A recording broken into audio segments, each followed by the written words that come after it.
केंद्रीय कर्मचारियों की बल्ले बल्ले, फिटमेंट फैक्टर 2.86, सैलरी में हुआ 186% का धमाकेदार इजाफा।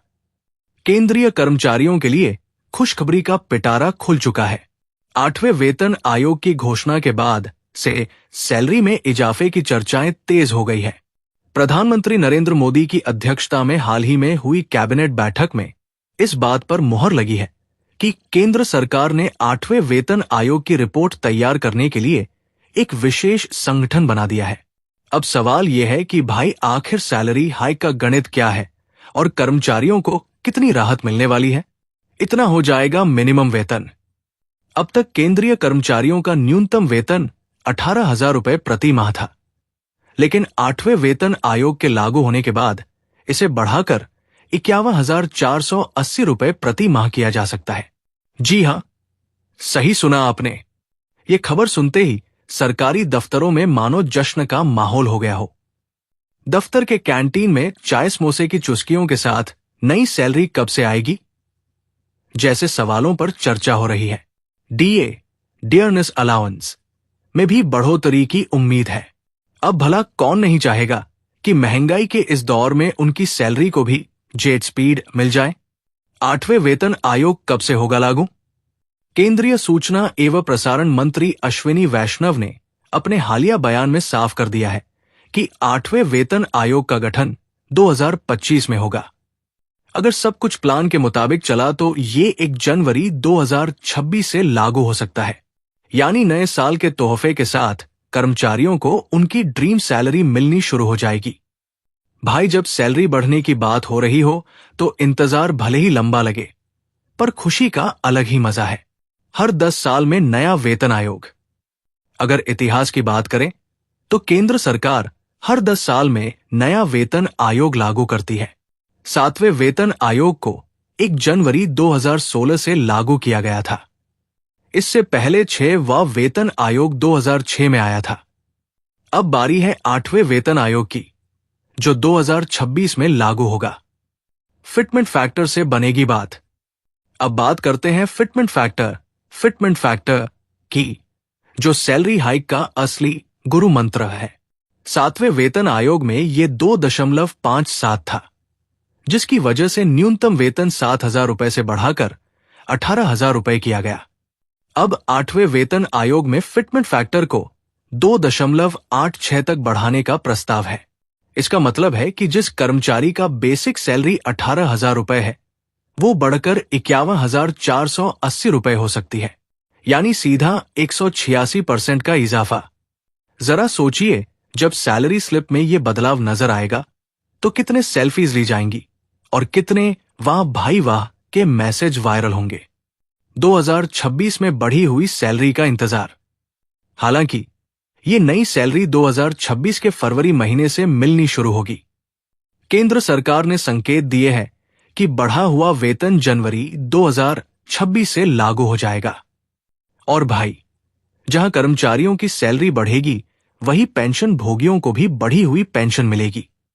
अब आप सोच रहे होंगे, इतना लंबा इंतजार क्यों?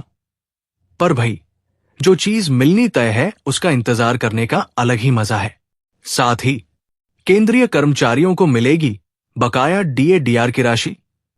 बजट में हो सकता है बड़ा ऐलान। केंद्रीय कर्मचारियों और पेंशनर्स के संगठन लंबे समय से अपने बकाया डीए, डियरनेस अलाउंस, और डीआर, डियरनेस रिलीफ के भुगतान के लिए सरकार से गुहार लगा रहे हैं। अब ये बकाया राशि 34,402 करोड़ रुपए तक पहुंच चुकी है और कर्मचारियों के मन में सवाल है, सरकार इस रकम का क्या करेगी?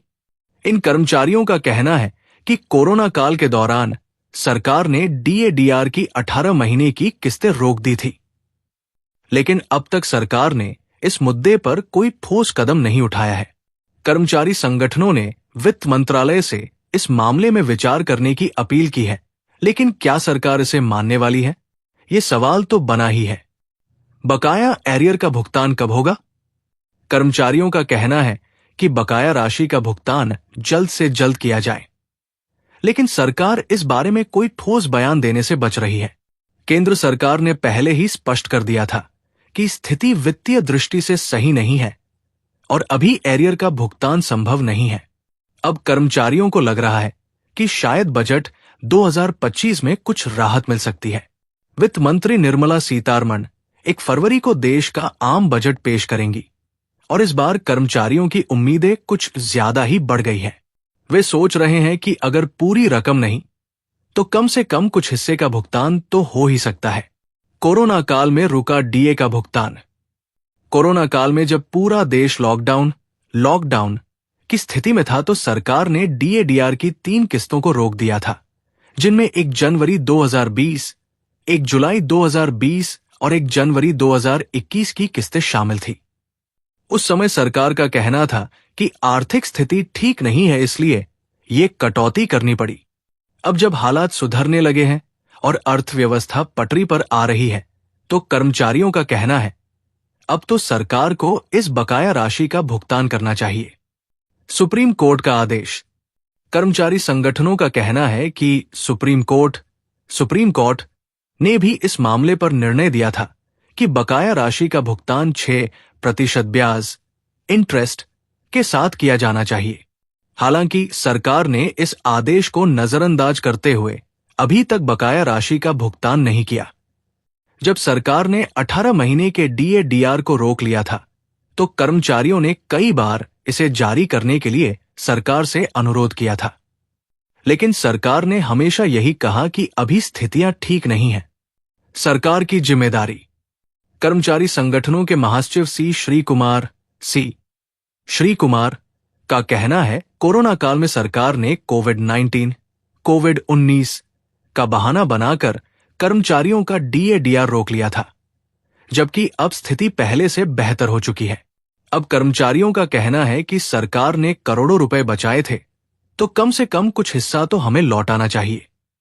यही कारण है कि कर्मचारियों ने वित्त मंत्रालय को पत्र लिखकर बकाया राशि का भुगतान करने की मांग की है। कर्मचारी संगठन national joint council of action और अखिल भारतीय रक्षा कर्मचारी महासंघ एडेफ के मुताबिक सरकार को बकाया राशि जल्द से जल्द लौटानी चाहिए। इसके अलावा उन्होंने वित्त मंत्री निर्मला सीतारमण को एक ईमेल भेजा था जिसमें अर्धसैनिक बलों पैरामिलिट्री फोर्सेस के कर्मचारियों के लिए पुरानी पेंशन ओल्ड पेंशन बहाल करने और बकाया राशि का भुगतान करने का आग्रह किया गया था। यहां तक कि alliance of all x paramilitary forces welfare association, all India x paramilitary forces welfare association ने भी इसी तरह का एक पत्र वित्त मंत्रालय को भेजा था। उनका कहना था कि सरकार को 34,402 करोड़ रुपए का बकाया भुगतान करना चाहिए। महंगाई भत्ते में 11% की बढ़ोतरी। अब बात करते हैं महंगाई भत्ते डियरनेस अलाउंस में हुई बढ़ोतरी की।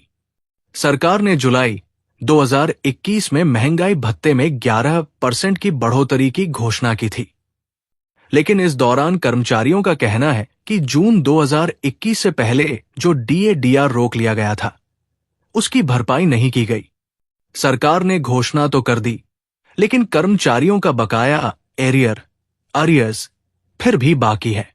केंद्र सरकार ने 2020 के शुरुआती महीनों में कोविड-19 की आड़ में डीए-डीआर की 3 किस्तें रोक दी थी। इसके बाद सरकार ने जुलाई 2021 में डीए को बहाल कर दिया, लेकिन 18 महीने के बकाये का भुगतान नहीं किया। अब कर्मचारी संगठन सवाल कर रहे हैं कि सरकार ने 11% की बढ़ोतरी तो कर दी, लेकिन पिछले 18 महीने का बकाया क्यों नहीं दिया?